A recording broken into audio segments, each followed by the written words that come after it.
राधे राधे। मेरे प्यारे भाइयों बहनों माताओं व बंधुओं, संस्कार की बातें चैनल में आपका स्वागत है। बंधुओं, आज मैं आपके लिए लेकर आई हूँ दशा माता की व्रत कथा 8 अर्थात 8वें दिन सुनी जाने वाली दशा माता की व्रत कथा। बंधुओं, यदि आपने हमारे चैनल को अब तक सब्सक्राइब नहीं किया तो जरूर करें और बेल आइकन दबाना ना भूलें, ताकि आपको हमारी आने वाली सभी वीडियोस की जानकारी सबसे पहले हो सके।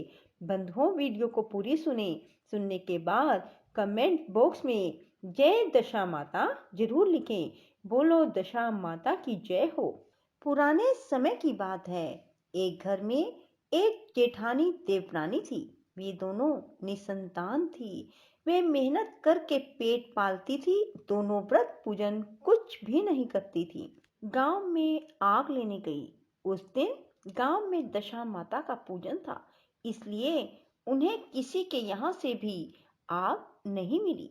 आग ना मिलने पर जेठानी देवरानी से बोली, आज हम दोनों का भी व्रत रहेगा। शाम को आग मिलने पर ही रसोई बनाकर भोजन करेंगी। शाम हो जाने पर जेठानी अपनी पड़ोसन के यहाँ से आग लेने गई। पड़ोसन ने उसे आदर पूर्वक बिठाया। जेठानी ने पड़ोसन से पूछा, दशा माता का पूजन करने से क्या होता है?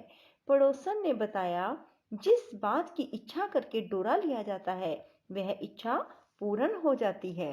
जेठानी यह सुनकर पड़ोसन से बोली, अगली बार जब डोरा लेना हो तो मुझे भी बताना, मैं भी डोरा लूंगी। जेठानी जैसे ही आग लेकर घर से बाहर आई तो उसे गाय चर कर आती दिखाई दी। ग्वाला पीछे आ रहा था।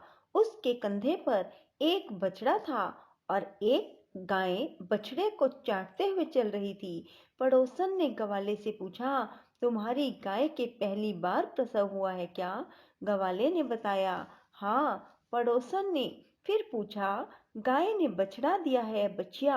ग्वाला बोला, बछड़ा है।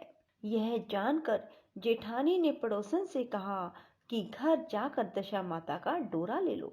9 दिन तक व्रत रखकर कथा सुनना। 10वें दिन सिर सहित स्नान करके पूजन करना। दशा माता चाहेंगी तो 10 दिन के भीतर ही तुम्हारी मनोकामना पूरी हो जाएगी। जेठानी ने घर जाकर सारी बातें देवरानी को बताई। दोनों ने दशा माता से मनौती मांगी कि यदि हम दोनों की संतान होगी तो हम सुहागिनों को न्योता देंगे। दोनों ने दशा माता का डोरा लिया। दशा माता की कृपा से डोरे की पूजा से पहले ही दोनों दरानी जेठानी गर्भवती हो गई। 9 महीने 9 दिन के बाद दोनों के यहाँ 2 लड़कों ने जन्म लिया। बालकों के नामकरण संस्कार के बाद देवरानी ने जेठानी से कहा, हमने जो सुहागिनों को न्योतने की मिनौती मांगी थी उसे अब पूरा करना चाहिए। जेठानी ने कहा, अभी ऐसी क्या जल्दी है? जब लड़कों को अन्नप्राशन संस्कार होगा तब सुहागिनों को न्योता देंगे। अब लड़कों का अन्नप्राशन संस्कार हुआ तब देवरानी ने जेठानी से सुहागिनों को न्योतने की बात कही, परंतु जेठानी ने बात को टाल दिया और कहा, लड़कों के मुंडन संस्कार पर सुहागिनों को न्योता देंगे। होते होते कुछ समय बाद लड़कों का मुंडन संस्कार भी हो गया। देवरानी ने जेठानी को सुहागिनों के न्योतने की बात कही। जेठानी बोली, लड़कों की सगाई के समय ही सुहागने न्योती जाएंगी। लड़के बड़े हो गए, उनकी सगाई भी हो गई, परंतु जेठानी ने अब की बार भी सुहागिने नहीं न्योती। जेठानी बोली, जिस दिन लड़कों के फेरे होंगे उसी दिन सुहागिनों को न्योता देंगे। देवरानी बोली, बहन तुम्हारी जब इच्छा हो तुम तब न्योतना, परंतु मैं तो लगन के दिन ही सुहागिनों को न्योत दूंगी। देवरानी ने लगन के दिन ही सुहागिनों को न्योता दिया, परंतु जेठानी ने कुछ भी परवाह नहीं की। लगन के बाद मात्र का पूजन करके दोनों दूल्हे बारात सजकर बैंड बाजे सहित ब्याहने चल दिए। देवरानी के बेटे का विवाह बड़े धूमधाम से सकुशल पूर्ण हो गया, परंतु जेठानी ने सुहागिनों को न्योता नहीं दिया था, इसलिए दशा माता ठीक फेरों के समय उसे उठा कर ले गई। दूल्हे के सहसा गायब हो जाने के कारण वर कन्या दोनों में हाहाकार मच गया। उनकी बारात खाली हाथ घर लौट आई, परंतु लड़की की माता बड़े संकट में पड़ गई। इस अधब्याही लड़की से कौन विवाह करेगा? पड़ोस की चतुर सुहागिनों ने लड़की की माता को समझाया कि ब्याह का जो सामान बचा है उस सामान को लड़की के हवाले कर दिया जाए। लड़की भिखारियों को सदाव्रत देने लगी। एक दिन एक साधु तीर्थ यात्रा करता हुआ वहां आया।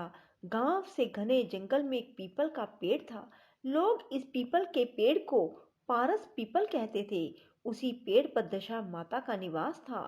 साधु चलता चलता शाम को उसी पेड़ के नीचे ठहर गया।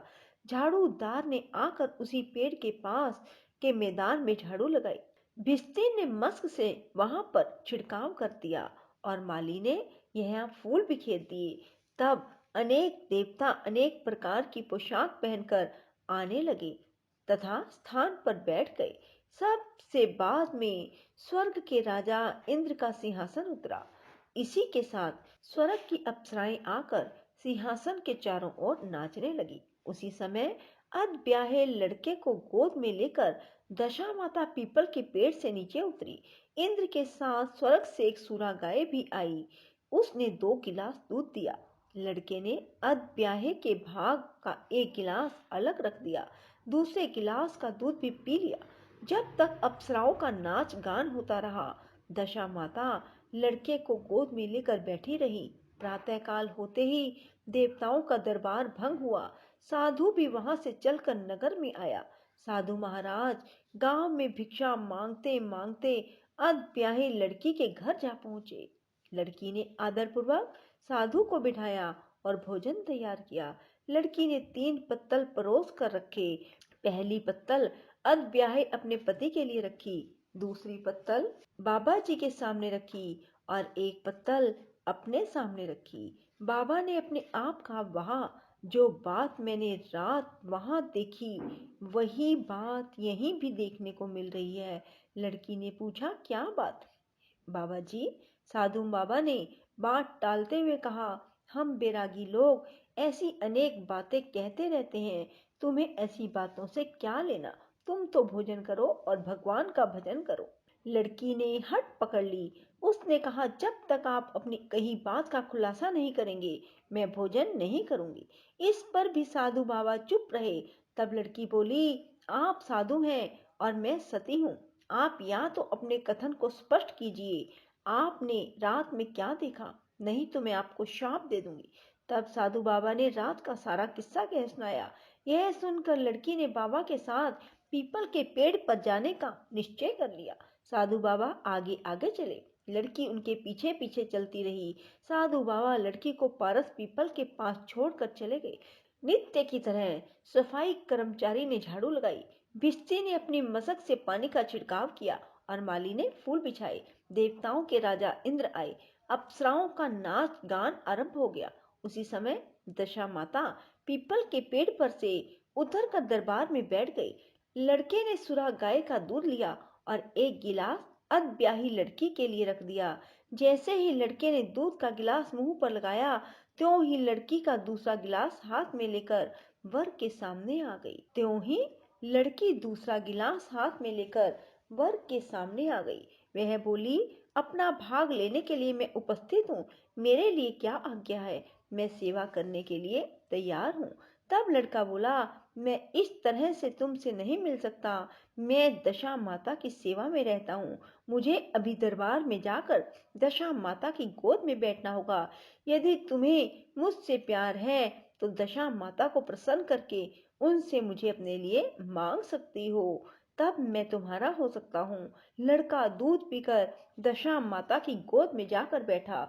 लड़की अप्सराओं के साथ नाच गाने लगी। जब सवेरा हुआ तो दशा माता ने इस नई लड़की को बुलाकर पूछा, तुम कौन हो? तुम्हारे नाचने से मैं बहुत प्रसन्न हुई।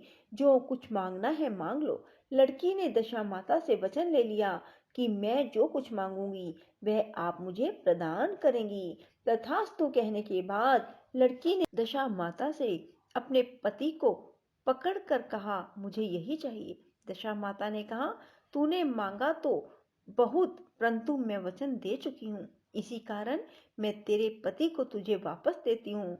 राजा इंद्र ने पूछा कि भगवती, यह सब क्या राज है? मैं इस राज को जानना चाहता हूँ।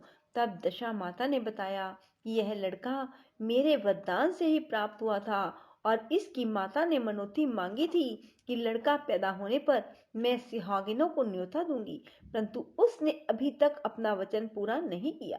इस कारण मैं इस लड़के को विवाह मंडप से उठा लाई थी। यह लड़की इसकी अद्ब्याही पत्नी है और पतिव्रता है।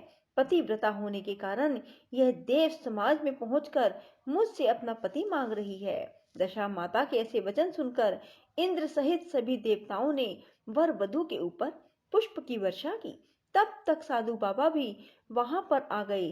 साधु बाबा दूल्हा और दुल्हन को साथ लेकर गांव की ओर चल पड़े। जब ये तीनों गांव के समीप पहुंचे तो गांव वालों ने दूल्हा दुल्हन को देखकर लड़की के पिता को सूचना दी, तुम्हारी पुत्री दूल्हे के साथ आ रही है। जिस दिन से लड़की चली गई थी उसके पिता ने लोक अपवाद के डर से बाहर निकलना बंद कर दिया था। गांव वालों की यह भी बात सुनकर उसने घर के किवाड़ बंद कर दिए। उसने समझा लड़की साधु बाबा के साथ आ रही होगी, इसलिए लोग मेरा उपहास कर रहे हैं। जब गांव के गणमान्य व्यक्तियों ने भी यही बात बताई, तब उसने घर के किवाड़ खोले और बाहर निकला।